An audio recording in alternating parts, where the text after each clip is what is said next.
ومن يضلله فلا هادي له ونشهد أن لا إله إلا الله وحده لا شريك له ونشهد أن سيدنا وحبيبنا ومولانا محمدا عبد الله ورسوله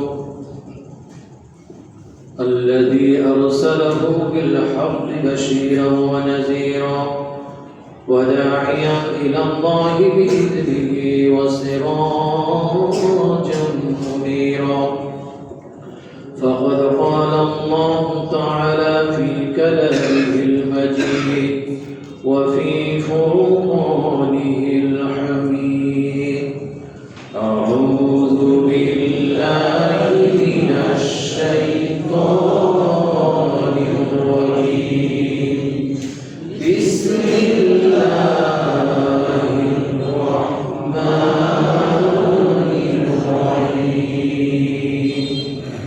إن الله وملائكته يصلون على النبي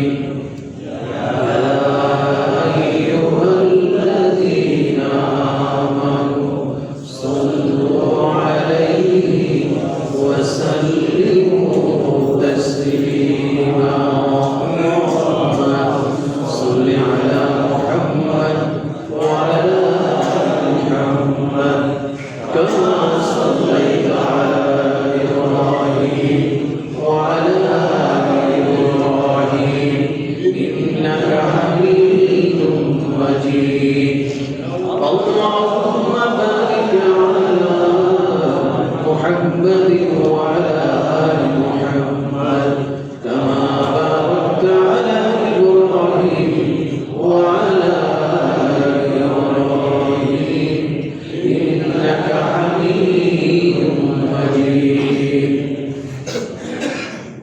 الحمد لله মহান আল্লাহ সুবহানাহু ওয়া তাআলার দরবারে যিনি আমাদেরকে সফর মাসের শেষ জুমায়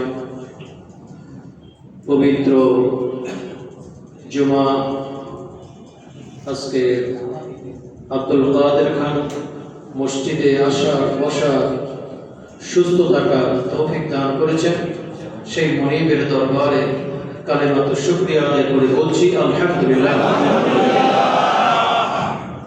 দরুদ ও সালাম মুহাম্মদুর রাসূলুল্লাহ সাল্লাল্লাহু আলাইহি ওয়াসাল্লাম।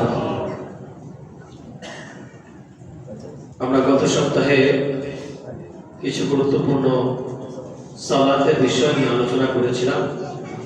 আরো কিছু বিষয় যা আমরা নামাজ আদায় করলেও অনেক ভুল করি, সেই বিষয়গুলো আবার আপনাদেরকে একটু তুলে ধরা।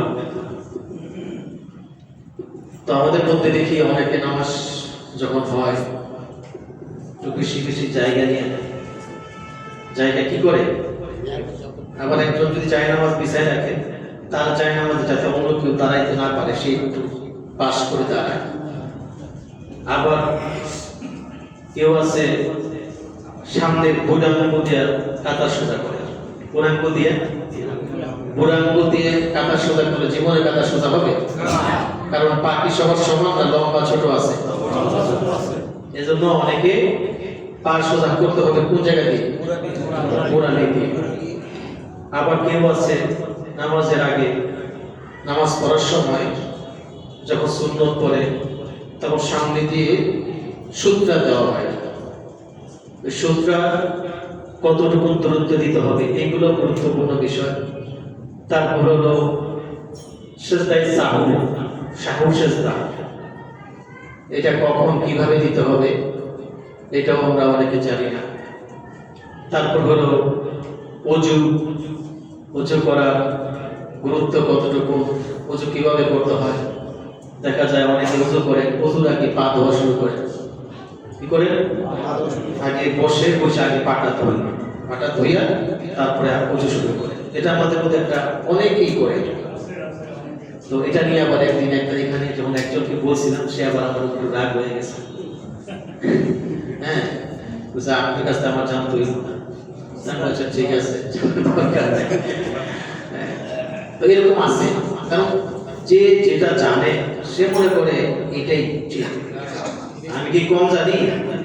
আমি কি কম জানি? সবচেয়ে বেশি জানেন কে? আল্লাহ। আলী মহাজ্ঞানী কে?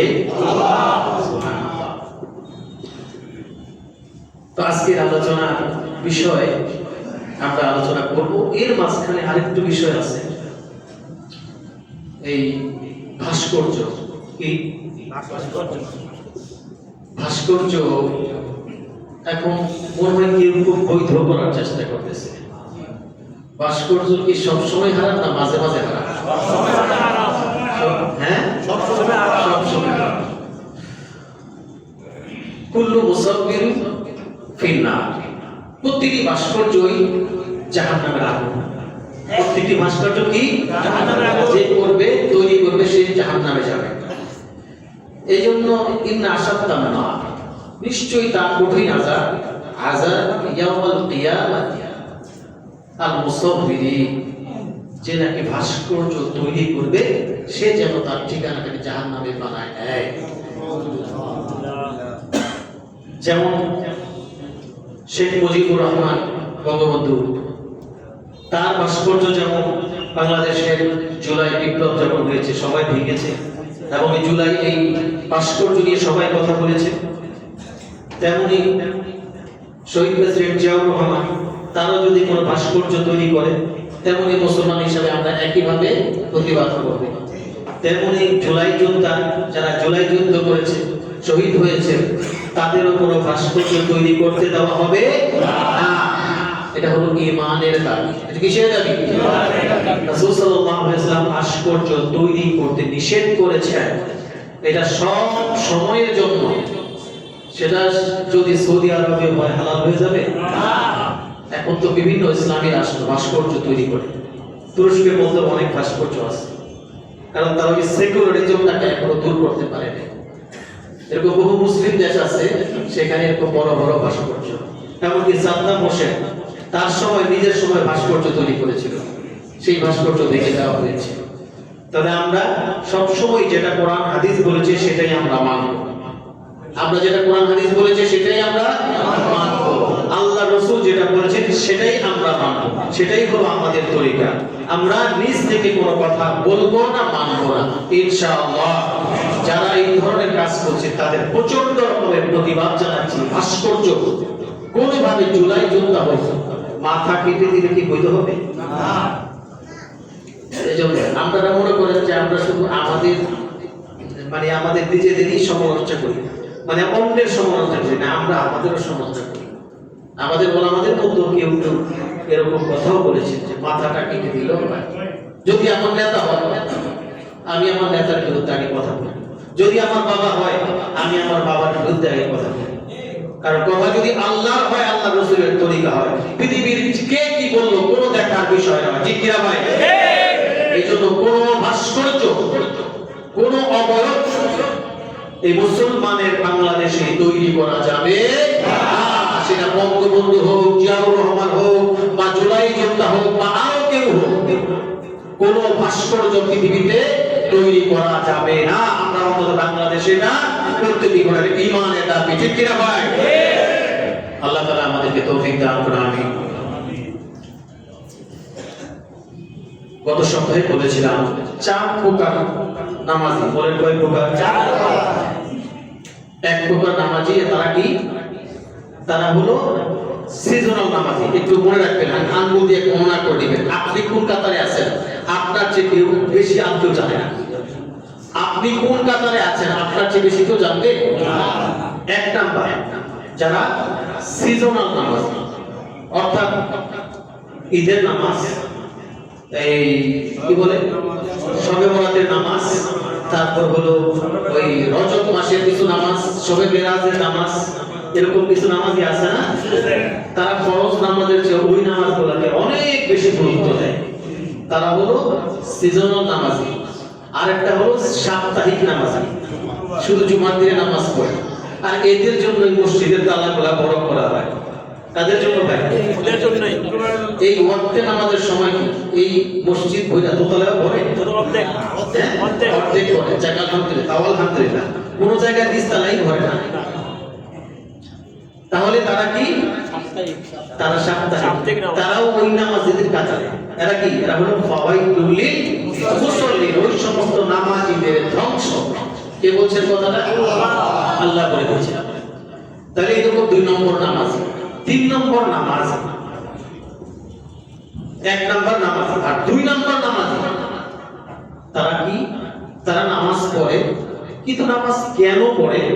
উদ্দেশ্য নাই। বলে কি? উদ্দেশ্য নাই। পড়ে, আল্লাহ কইছে পড়ে। পড়ার জন্য নামাজ পড়তে হবে না, উদ্দেশ্য আছে। তাহলে তারা উদ্দেশ্যবিহীন নামাজ পড়ে। নামাজের প্রতি শৈথিল্য, নামাজের মধ্যে এদিকে তাকায় ওদিকে তাকায়, ইমাম সাহেবের দেরি হলে কাশি দেয়, তাকে সতর্ক করে, ইমামের আগে রুকুতে চলে যায়, সেজদায় চলে যায়, জলসা করে না। এরকম সংখ্যা নামাজে আমাদের মধ্যে অনেক আছে। আর 3 নম্বর নামাজ, তারা নামাজে জিহাদ করে। বলেন কি করে? তারা নামাজে কি করে? অর্থাৎ তারা নামাজের মধ্যে দাঁড়ায়, শয়তান তাকে ওয়াসওয়াসা দেয়, এটা মনে করে দেয়, ব্যবসার কথা মনে করায়, চাকরির কথা মনে করায়, বাজারের কথা মনে করায়, সন্তানের কথা মনে করায়, নানাবিধ চিন্তা মাথায় আসে যায়, কিন্তু সে আবার নিজেকে সতর্ক করে, আমি নামাজ পড়তেছি, আমি নামাজ পড়তেছি। এই যে যুদ্ধ করা, কি করা? নফসের সাথে যুদ্ধ করা, শয়তানের সাথে যুদ্ধ করা। এই যুদ্ধ যে করে সে হলো, তার নামাজ হলো ক্বাদ আফলাহাল মুমিনুন। তার নামাজটা আল্লাহ তাআলা কবুল করবেন। সুবহানাল্লাহ। এই সংখ্যায় যদি আমরা পড়ি তাও বলছি আলহামদুলিল্লাহ। আর চতুর্থ প্রকার নামাজ, সেই নামাজই আল্লাহর সাথে, তার সাথে কোনো হিসাব থাকে না। যেমন প্রেমিক প্রেমিকা যখন নাকি গল্প শুরু করে, তখন তাদের যেমন সময় থাকে না, কখন সময় চলে যায়, তেমনি আল্লাহ তাআলার সাথে বান্দার সাথে যখন সম্পর্ক কথোপকথন হয়, তখন ওই বান্দা দুনিয়ার সব কিছু ভুলে আল্লাহর সাথে প্রেমের খেলায় বদ্ধ হয়ে যাবে। সুবহানাল্লাহ। এই নামাজই পড়েন নবী এবং রাসূলগণ, এই নামাজ পড়েন আল্লাহ ওয়ালাগণ, এই নামাজ পড়েন আলেম ওলামা, পীর বুজুর্গ, যাদের আত্মা শুদ্ধ, যাদের পবিত্র আত্মা। আফলাহাল মুমিনুন আল্লাযীনা হুম ফি সলাতিহিম খাশিউন।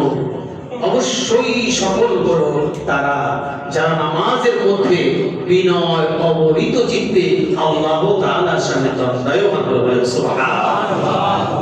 এখন আমরা কোন নামাজে হতে চাই? অন্তত পক্ষে ফাওয়াইদুল লিল মুসাল্লিন, 2 প্রকার নামাজে হওয়া যাবে না। উদ্দেশ্যবিহীন নামাজ পড়া যাবে না, আর নামাজ পড়তে হবে জিহাদ। আমিও নামাজের মধ্যে শয়তান আমাকে ওয়াসওয়াসা দেয়, কিন্তু যেহেতু আমি তর্জমাটা করি, কোরআনের আয়াতগুলো নিয়ে আমি যখন চিন্তা করি, আমি যা করি বুঝে বুঝে করি, তখন শয়তান একটু কম ওয়াসওয়াসা দিতে পারে না। কারণ আমার এই মস্তিষ্কটা তখন, ওই ব্রেনটা ওইখানে কাজ করে, অর্থাৎ এই চিন্তা করতে থাকে। কারণ মানুষ তো একই সাথে 2টা জিনিস চিন্তা করতে পারে না। পারে ভাই? কথা কি বুঝতেছেন? সবাই মনে বুঝতেছেন? আপনি যখন নামাজে আল্লাহ তাআলার সাথে কথা বলতেছেন, নামাজে যা বলতেছেন, এটা শুধুমাত্র একটা ওই বিড়বিড় করে পড়ার মতো হয়। হিন্দুরা যেমন তাদের বিভিন্ন রকমের আছে, ওগুলা পড়ে।